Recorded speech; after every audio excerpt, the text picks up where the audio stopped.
YouTube, what's going on, my people? Today we're going to talk Trayvon Martin. If you don't know who Trayvon Martin is, you've been living up under a rock for the past year and so. But Trayvon Martin is a 17-year-old black American child that was gunned down by a then neighborhood watch person named George Zimmerman. You ask why was he gunned down? Well, he was gunned down under the assumption that he was a burglar or a hood rat or someone that was there doing who was up to no good, basically. Now, Trayvon Martin that day had left his home to go to the store to pick up some candy and an iced tea.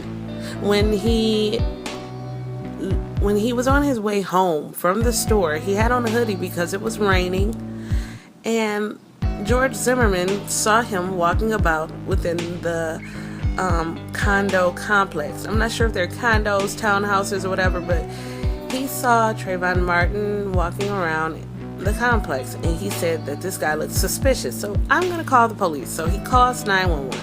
And 911 operator answers, and George Zimmerman goes on to say that he has a suspect walking around the complex who looks suspicious and looks like he's up to no good. And the operator, gets his address, his name, and all of that stuff, and tells him that he's sending a car. So at some point, George Zimmerman loses eyesight of Trayvon Martin, and that's when George Zimmerman decides to get out of the car and follow Martin. Now, once he gets out of the car, you can hear the wind blowing into the phone like he's outside, and that's when the 911 operator asks him, sir, are you following him? Are you out of your car? And he said, well, yeah. And that's when the operator says, we do not need you to do that. We do not need to stay in the car. I think that's what he said. We don't need you to do that. If you don't believe me, I've taken the liberty to get a hold of the 911 tapes. Take a listen. Sanford Police Department. Line is being recorded. Sean. Hey, we've had some break-ins in my neighborhood, and there's a real suspicious guy. It's Retrieve View Circle. The best address I can give you is 111 Retrieve View Circle. This guy looks like he's up to no good, or he's on drugs or something. It's raining, and he's just walking around looking about. Okay, and this guy, is he white, black, or Hispanic? He looks black. Did you see what he was wearing? Yeah, a dark hoodie, like a gray hoodie, and either jeans or sweatpants and white tennis shoes. He's here now. He was just staring. Oh, he's just walking around the area? Looking at all the houses. Okay. And now he's just staring at me. Okay, and so it's 1111 Retrieve View or 111? That's the clubhouse. That's the clubhouse. Do you know what he's near the clubhouse right now? Yeah, now he's coming towards me. Okay. He's got his hand in his waistband. Yeah, he's a black male. Okay. How old would you say he He's looks? got a button on his shirt. Late teens. Late teens, okay. Something's wrong with him.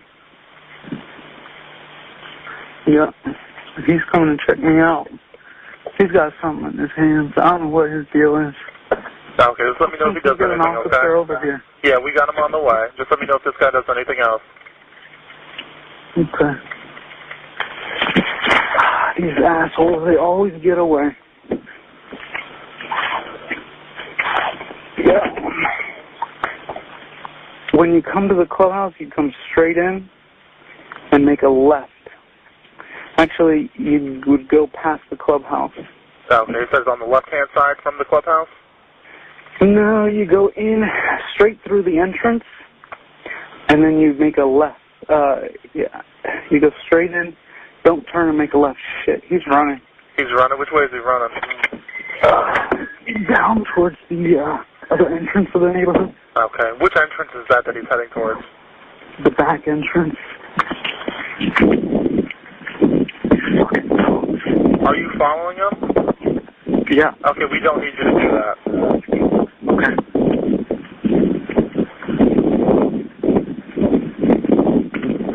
All right, sir, what is your name? George. He ran. Alright, George, what's your last name? Zimmerman. And George, what's the phone number you're calling from? 407-435-2400.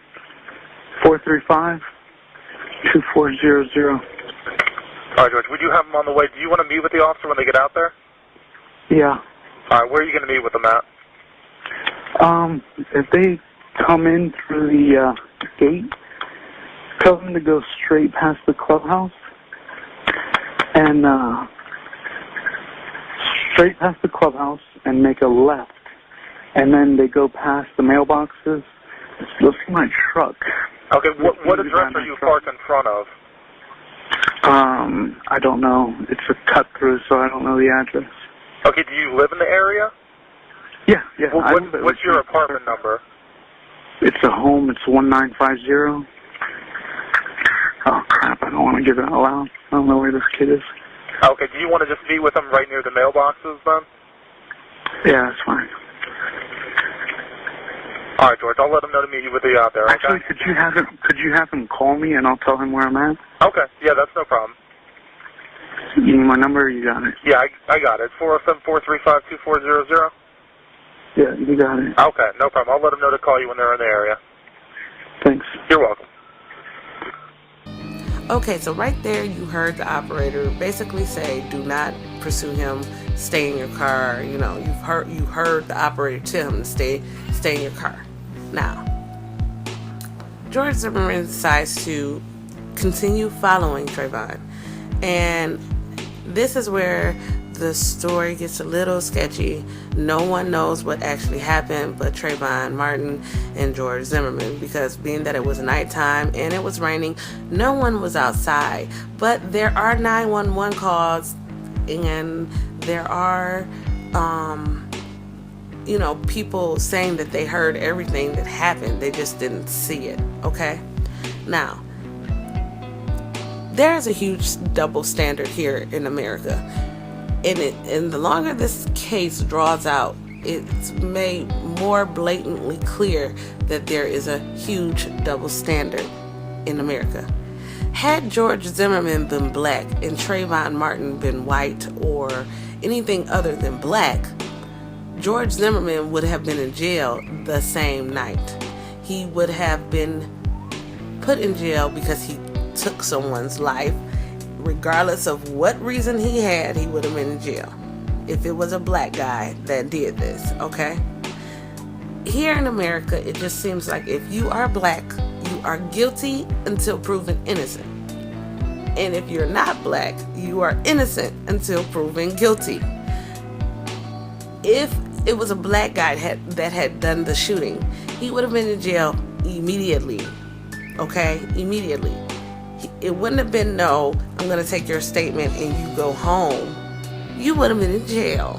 And it would have been so fast that the next day you probably would have had your trial and you would have been on your way to the state prison because you were guilty. Now, we're not going to talk about how many things in this case are just ridiculous when it comes to George Zimmerman, okay? He has so many things that's going against him right now. I just don't like people like him because, sir, you were wrong. You were dead wrong. And now you're trying to justify killing a child. And I know you guys are going to say the news portrayed him to be smaller, a small kid when he really wasn't. That has nothing to do with the fact that Trayvon Martin was an unarmed teenager on his way home and he got killed, okay? It has nothing to do with, they just show pictures of Trayvon as a child so he can get more support from the American people. So what? It's the same thing. He still was a child that was killed for no reason.